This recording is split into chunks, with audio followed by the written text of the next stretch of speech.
Tol, kung iiwan mo yung partner mo, putya pag-isipan mo. Kung paglisan ang napili mong solusyon sa problema ng inyong relasyon, pag-isipan mo.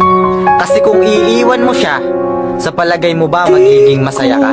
Baka pagsisihan mo pa kapag nakita mo siyang masaya sa piling ng iba. Tapos yung rason, hindi talaga kayo yung itinadhana. Putya, hindi ako naniniwala. Kasi ipagtatagpo kayo ng Panginoon at kayo ang gagawa ng inyong tadhana. O baka naman may iba ka, kaya malakas ang loob mong iwan siya.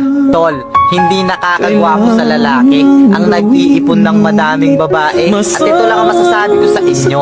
Kung iiwan mo siya, siguraduhin mo munang kaya mo na makita mo siyang masaya, pero hindi na ikaw ang dahilan ng kanyang pagtawa. Hanggang dito na lang, pilit ko mang